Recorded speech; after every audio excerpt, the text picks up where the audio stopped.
दोस्तों, आप सभी का हमारे इस YouTube चैनल पर स्वागत है। आज हम सामान्य विज्ञान कक्षा 6वीं के अंतर्गत कार्य और ऊर्जा के संदर्भ में जानकारी प्राप्त करेंगे। इस वीडियो के अंतर्गत कार्य किसे कहते हैं और कब हम कहेंगे कि कार्य हुआ है, इस बारे में जानकारी प्राप्त करेंगे। देखिए दोस्तों, इन चित्रों का निरीक्षण कीजिए। एक लड़की को बस्ता उठाते समय क्या कार्य हुआ है ऐसा कहेंगे? किसी व्यक्ति के द्वारा बड़े से लकड़ी को उठाते समय भी क्या कार्य हुआ ऐसा कहेंगे? या फिर किसी कील को ठोकते समय भी क्या कार्य हुआ है ऐसा कह सकते? या किसी चक्के को लकड़ी की सहायता से घुमाते वक्त भी कार्य होता है? या धनुर्विद्या करने वाले युवक के द्वारा भी बाण को एक जगह से दूसरी जगह पहुंचाने के लिए कार्य होता है? इस प्रकार के कई इस प्रकार की कई क्रियाएं हमारे जीवन में घटती है। क्या तब कार्य होता है ऐसा हम कह सकते हैं? देखिए दोस्तों, कि जब बल लगाने पर किसी पिंड का विस्थापन होता है तभी कार्य होता है। अर्थात जब भी हम किसी पिंड पर बल लगाते हैं और उस पिंड का विस्थापन होता है, किसी वस्तु पर बल लगाते हैं और उस वस्तु का विस्थापन होता है, तब कार्य हुआ ऐसा कहा जाता है। कार्य की परिभाषा हम देखेंगे, उसके पहले एक छोटा सा प्रयोग हम करते हैं कि एक बड़ा सा बस्ता लेंगे, उस बस्ते को, खाली पेटी को एक मोटी रस्सी की सहायता से बांधेंगे। अब प्रथम क्रिया करते हैं कि रस्सी के सहारे उस बड़ी से पेटी को 10 मीटर तक सरल रेखा में खींचते हैं। अब उस पेटी में 20 पुस्तकें भरेंगे।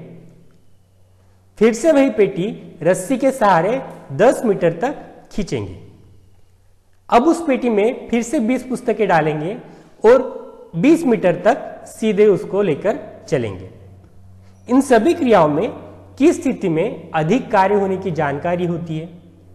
अब इन तीनों क्रियाओं में किस ऐसी क्रिया में हमको ज्यादा कार्य हुआ ऐसा कहा जाएंगे?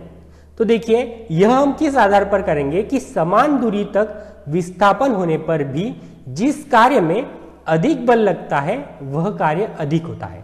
अर्थात हमने पहले दोनों क्रियाओं में 10-10 मीटर तक वस्तुएं खींची है, पर वहां पर दूसरी क्रिया में अधिक बल लगा है और इसलिए वहां पर कार्य अधिक हुआ है। समान बल द्वारा अधिक विस्थापन होने पर कार्य भी अधिक होता है। और तीसरी स्थिति में हमने क्या किया है कि 20 पुस्तकें भरने के बाद भी वहां पर 20 मीटर तक खींचा है, अधिक विस्थापन किया है, अर्थात वहां पर अधिक कार्य हुआ है। इन तीनों स्थितियों का अध्ययन करने के बाद हम यह कह सकते हैं कि समान दूरी तक विस्थापन होने पर भी जिस कार्य में अधिक बल लगता है वह कार्य अधिक होता है और समान बल द्वारा अधिक विस्थापन होने पर भी कार्य भी अधिक होता है।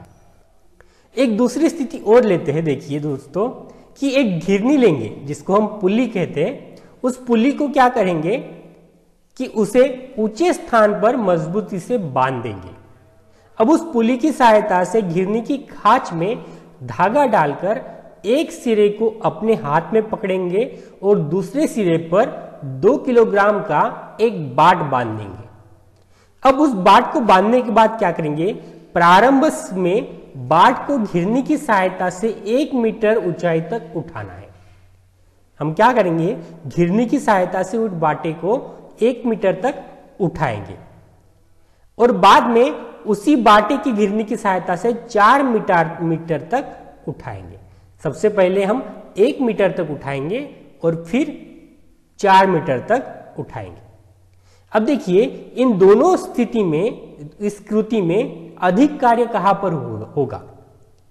यह प्रयोग के आधार पर हम यह जान सकते हैं कि समान बल का उपयोग करने पर यदि विस्थापन अधिक हो तो कार्य अधिक होता है। अर्थात हम दोनों स्थिति में बल समान इस्तेमाल कर रहे हैं और समान बल का इस्तेमाल करने पर विस्थापन भी अधिक होता है। समान बल का उपयोग करने पर यदि विस्थापन अधिक है तो कार्य अधिक होता है। कार्य का मापन करने के लिए प्रयुक्त बल और उसमें होने वाले विस्थापन दोनों का विचार करना होता है। अर्थात कार्य की स्थिति में हमको 2 चीजों की ओर ध्यान देना आवश्यक है कि पहला है उस पर लगने वाला बल और दूसरा है किया गया विस्थापन। इन दो घटकों के आधार पर हम किसी वस्तु का कार्य कितना हुआ है यह जान सकते हैं। अब देखते हैं हम दोस्तों कि कार्य और ऊर्जा में क्या संबंध है।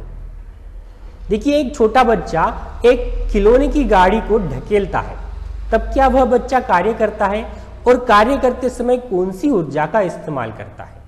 देखिए, चित्र में दिखाए गए लड़के द्वारा गाड़ी पर बल लगाया गया है और गाड़ी पर लगाए गए बल द्वारा ही उसका विस्थापन होने में कार्य हुआ है। देखिए, बच्चा यदि बल नहीं लगाएगा तो वह गाड़ी आगे नहीं जा पाएगी, अर्थात वहां पर विस्थापन नहीं हो पाएगा। और गाड़ी को बल लगाकर जब वह धकेलता है तभी उस गाड़ी का विस्थापन होता है। बल के माध्यम से ऊर्जा का कार्य में रूपांतरण होता है। बल के माध्यम से जब हम किसी वस्तु पर बल लगाते हैं तो उसी बल के माध्यम से ऊर्जा का कार्य में रूपांतरण होता है और कार्य करने की क्षमता को ही हम ऊर्जा कहते हैं। इसी आधार पर हम कार्य करने की क्षमता को ऊर्जा कहते हैं। कार्य और ऊर्जा के समान के मापन में उपयोगी इकाइयां समान होती है।